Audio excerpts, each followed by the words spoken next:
Burnley 2, Manchester United 2. And you know what, yeah? You can't make me be mad at that, bruv. You can't make me be mad at that. There's too many people out here saying, oh, we're rubbish. We couldn't even beat Burnley and that.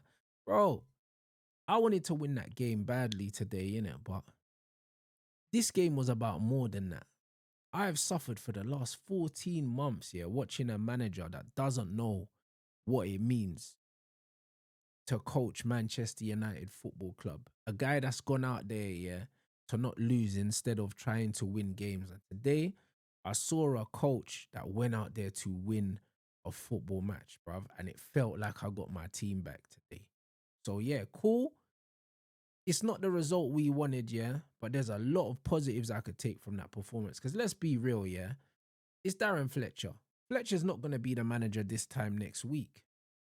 We've sat here and we've watched Ruben Amorim here get smoked at Old Trafford to dead football teams, bro, and not even try. We saw Manchester United lose a final to Spurs and finish the game with 5 defenders on. Didn't even try and win it. The amount of games. The last game we watched of Ruben Amorim, this brother started 8 defensive-minded players. Brother had 2 attackers on the pitch. Today, we finished the game with Shea Lacey, Dogu on the left wing, Xerxes Sesko, Kobe and Mount in the midfield, bro. Cass and Ugarte both got taken off, bro. That is a man trying to win the game. Our fullbacks were constantly high up the pitch. You know what I mean? Luke Shaw hasn't ran that much all season, and you could see by the end of it, bro, he had nothing left. And there was a good ball that Mount played into him. He couldn't even get onto the end of it because he was knackered, bro. This is much more like Manchester United. Sesko braced today. 6 or 7 shots on target for Sesko and double figure shots on target for Manchester United today. We went there and we tried to win the game, bruv.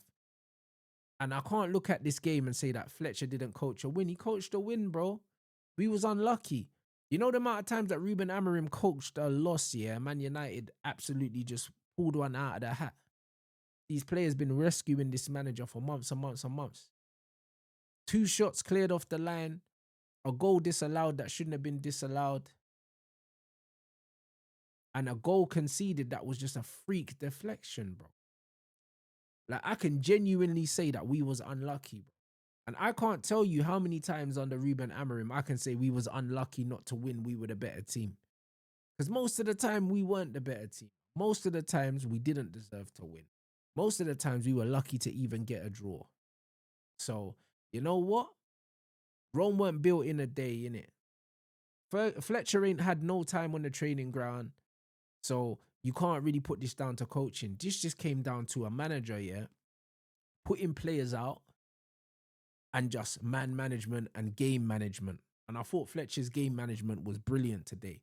I wasn't a fan of playing Cunha off the right in the first half. I wasn't a fan of it at all, bro. Like, I am not a fan of sacrificing what Cunha's good at to get the best out of Sesko. It doesn't make sense. He would have been better off maybe playing Mason Mount on the right instead of Cunha. You know what I'm saying? If Bruno was going to play in the middle. But hats off to Darren Fletcher. Half time, I'm like, no changes. Fucking hell, Fletch. Sticks Bruno out on the right-hand side, puts Cunha in the middle. Automatically, we look better.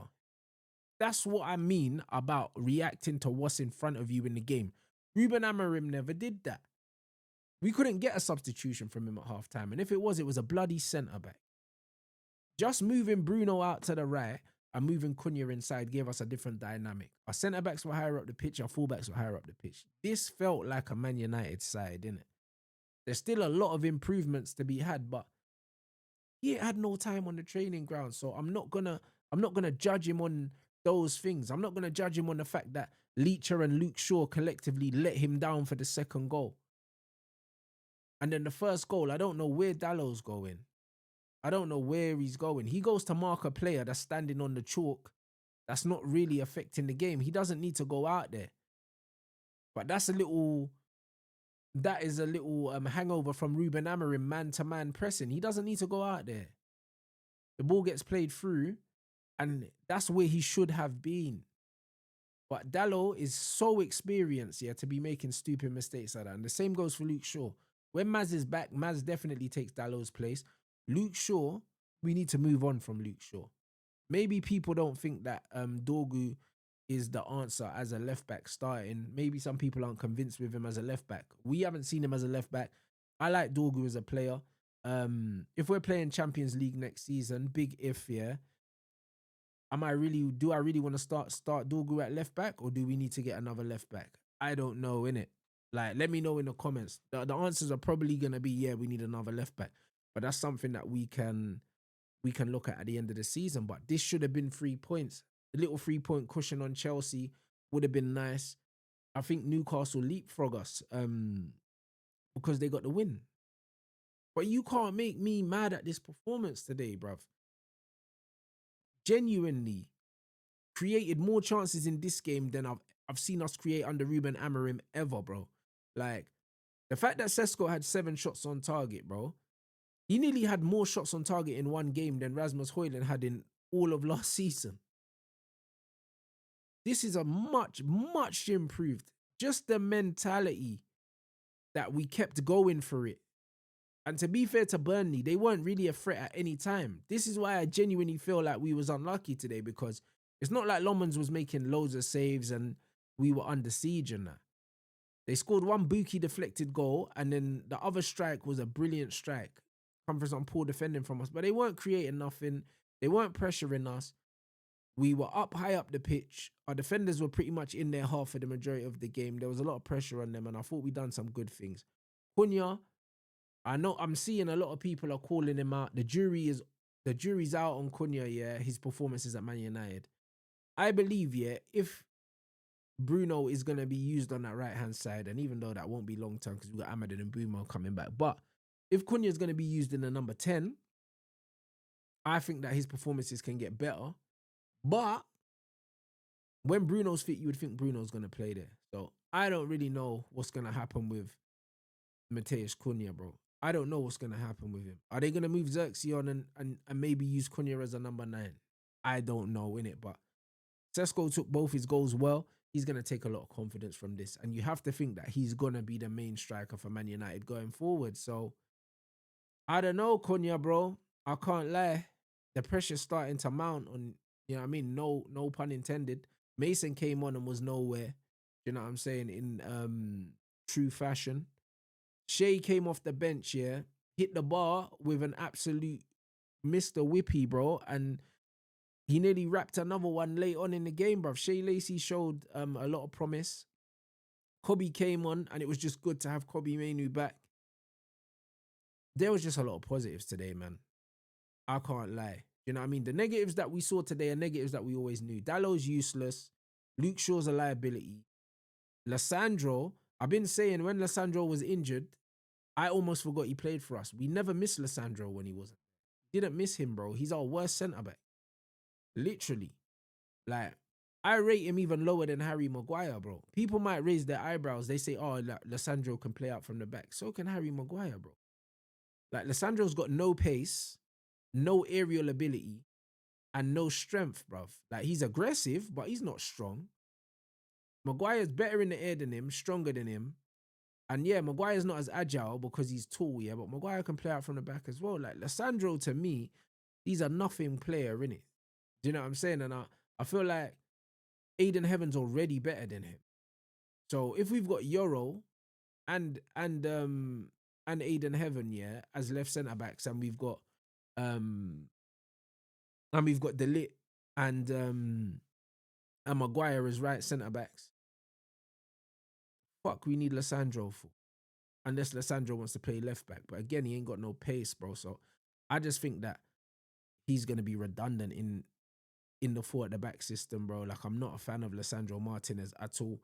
Today, with the space in midfield, especially in the first half, we saw Casemiro getting isolated again. It wasn't one of his best games today.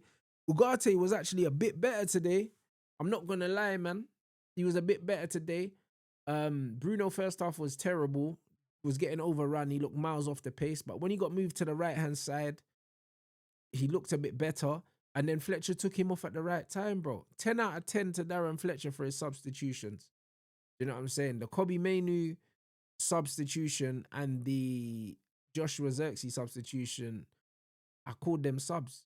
And exact same players that he took off, he took off. And then to have the bravery to take off Ugarte and put in Shea as well and go all out attack at the end, yeah. And we could have won it as well. Sesko had the chance, man, and he didn't convert it. But bro, Fletcher just showed, yeah, very basic competence, bro. And the fact that man are applauding very basic competence, that tells you how much of that was missing from Ruben Amorim. Ruben Amorim is a terrible coach. Because the fact that Fletcher just proved that he was watching the game and he just made adjustments. Even bringing on Lenny Euro for Aiden Heaven needed to happen. Like, every substitution he made sense, bro. Like, nobody sat there after a substitution and was looking around like, hold on, like, what's he doing? Why is he doing that? Positive substitutions. Every substitution was positive, man. And playing strong-sided wingers, yeah, meant that the striker was getting fed. Dorgu whipping in crosses with his left foot from the left-hand side. Bruno or whoever was on the right-hand side putting in crosses from the right-hand side. And lo and behold, a goal. Do you know what I'm saying? Well, 2 goals for Sesko. And Sesko took the second goal very well. Great pass, a waiter pass from Bruno for the first goal. And honestly, like, you can't make me be mad at this. This is not the result we wanted, but how many times have we not got the result we wanted under Ruben Amorim? It's okay, yeah, to look at this game as an isolated game because it's an isolated game, bro. It's Darren Fletcher. It's Ruben left. It's no time on the training ground. Like, I can make allowances for the result today because I saw a lot of positives in the performance. You know what I'm saying? Obviously, it would have been good to get the win. But if we played absolutely rubbish and it looked exactly like Amorim ball, yeah, but we scumbagged the win, I wouldn't be as content as I am now, bruv. Because the truth is, we're not winning the league. We're not going for a title. So, what? 1 point here or 3 points here. The 2 points that we didn't get today, yeah, that's not the be all and end all of the season, bro. Chelsea lost today.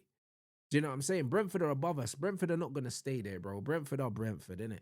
So, when I look at this result, yeah, in isolation, the performance in my head was a lot more important than the result.